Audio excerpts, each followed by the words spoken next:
नमो भगवते वासुदेवाय। नमस्कार दोस्तों, हमने कल वाले वीडियो में सुना था तृतीय अध्याय की कथा। उस अध्याय में भगवान श्री हरि ने विभिन्न प्रकार से देवताओं की मदद की। जब भगवान श्री हरि निद्रा काल में थे तब ब्रह्मा और अन्य सभी देवी देवताओं ने उनकी स्तुति की, उन्हें जल, आचमन, पार्थ आदि समर्पित किया। तब जाकर के भगवान विष्णु निद्रा काल से जागृत हुए और उन्होंने सभी देवताओं को आश्वासन दिया कि मैं तुम्हारी रक्षा करूंगा, और इसके साथ ही शंखासुर द्वारा जितने भी वेद डर कर जल में चले गए हैं उन सभी को मैं वापस लाकर तुम सभी को सौंप दूंगा। आज के इस वीडियो में हम सुनेंगे कार्तिक मास महात्म्य के चौथे अध्याय का। इस अध्याय के श्रवण करने मात्र से ही सभी प्रकार के सुखों की प्राप्ति होती है, भगवान श्री हरि का सानिध्य प्राप्त होता है और माँ लक्ष्मी भी इससे प्रसन्न होती है। यदि कोई व्यक्ति किसी भी कारणवश कार्तिक स्नान ना भी कर पाता हो तब ऐसे में उससे कार्तिक मास महात्म्य का श्रवण और भी ज़्यादा जरूरी हो जाता है, सुनना और उसका पाठ करना। आइए सबसे पहले हम भगवान श्री गणेश का ध्यान कर लेंगे और उसके बाद कथा आरंभ करेंगे। ओम श्री गणेशाय नमः। ओम नमो भगवते वासुदेवाय। नारद जी ने कहा, ऐसा कहकर भगवान विष्णु मछली का रूप धारण करके आकाश से जल में जा गिरे। उस समय विंध्याचल पर्वत पर तप कर रहे महर्षि कश्यप अपनी अंजलि में जल लेकर के खड़े थे। भगवान उनकी अंजलि में ही ठीक जा गिरे। महर्षि कश्यप ने दया करके उस मत्स्य को अपने कमंडल में रख लिया। मछली के थोड़ा बड़ा होने पर महर्षि कश्यप ने उसे तब कुएं में डाल दिया। जब वह मछली थोड़ी और बड़ी हुई कि कुएं में भी नहीं समा पाने लगी तब उन्होंने उसे वहां से निकालकर तालाब में डाल दिया।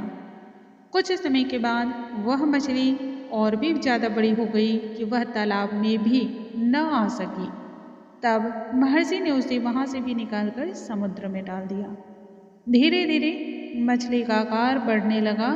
फिर मत्स्य रूपी भगवान विष्णु ने इस शंखासुर का वध किया और शंखासुर को हाथ में लेकर बद्रीवन में आ गए। वहां उन्होंने सभी ऋषियों को बुलाकर आदेश दिया, हे मुनीश्वरों, तुम जल के भीतर जितने भी वेद मंत्र हैं उनकी खोज करो और जितनी जल्दी हो सके उन्हें सागर के जल से बाहर निकाल लाओ। तब तक मैं देवताओं के साथ प्रयागराज में ठहरता हूँ। तब वो जितने भी ऋषि थे जो महान तपस्वी थे और तेजस्वी थे, सभी एकत्र होकर के यज्ञ और बीजों सहित संपूर्ण वेद मंत्रों का उद्धार किया। उनमें से जितने मंत्र जिस ऋषि ने उपलब्ध किए उन्हीं वही बीज मंत्रों का उस दिन से जनक माने जाने लगा, ऋषि माना जाने लगा। तदंतर सभी ऋषि एकत्र होकर के प्रयाग में चले गए। वहां उन्होंने ब्रह्मा जी के सहित भगवान विष्णु को भी वे सभी वेद मंत्र समर्पित कर दिए। सभी वेदों को पाकर के ब्रह्मा जी अत्यंत ही प्रसन्न हुए। उन्होंने देवताओं और ऋषियों के साथ प्रयाग में उसके बाद अश्वमेघ यज्ञ का आयोजन किया। यज्ञ की समाप्ति होने के पश्चात सब देवताओं ने भगवान से तब आग्रह किया, हे देवादिदेव, हे प्रभु, इस स्थान पर ब्रह्मा जी ने खोए हुए वेदों को पुनः प्राप्त किया है और हमने भी यहाँ आपके प्रसाद से यज्ञ भाग को पाया है। अतः यह स्थान पृथ्वी पर सबसे ज़्यादा श्रेष्ठ, पुण्य की वृद्धि करने वाला, सभी प्रकार के भोगों को देने वाला तथा मोक्ष को प्रदान करने वाला हो।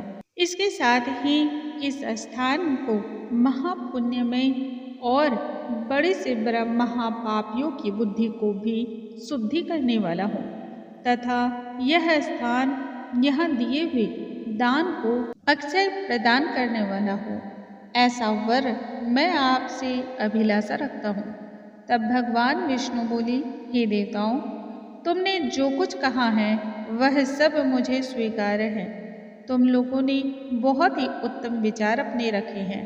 मैं इस बात से तुम्हारी सहमति में हूँ। तुम्हारी इच्छा पूर्ण हो।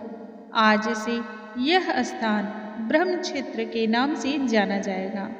संपूर्ण विश्व में, संपूर्ण ब्रह्मांड में इस क्षेत्र को ब्रह्म क्षेत्र कहा जाएगा।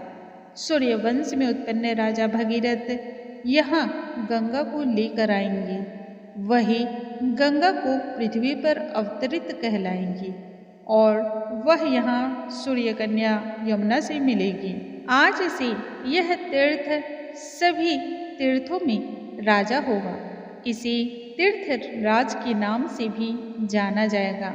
जो व्यक्ति इस जगह का एक बार भी दर्शन कर लेता है उसकी सभी पाप तुरंत ही नष्ट हो जाएंगे। जब सूर्य मकर राशि में स्थित होंगे उस समय यहाँ स्नान करने वाले मनुष्यों के सभी पापों का यह तीर्थ स्थल ही नाश करने वाला होगा। यह काल भी मनुष्यों के लिए सदा महान पुण्य देने वाला है। माघ में सूर्य के मकर राशि में उत्पन्न होने पर यहाँ स्नान करने से सालोक्य आदि फल की प्राप्ति होगी। देवादिदेव भगवान विष्णु देवताओं से ऐसा कहकर ब्रह्मा जी के साथ ही अंतर्ध्यान हो गए। तत्पश्चात इंद्र और सभी देवता भी अपने अपने अंश से प्रयाग में रहते हुए वहां से अंतर्ध्यान हो गए। जो मनुष्य कार्तिक में तुलसी जी के जड़ के समीप भगवान श्री हरि की पूजन कर लेता है वह इस लोक के संपूर्ण भोगों का उपभोग करके अंत में बैकुंठ धाम को प्राप्त करता है।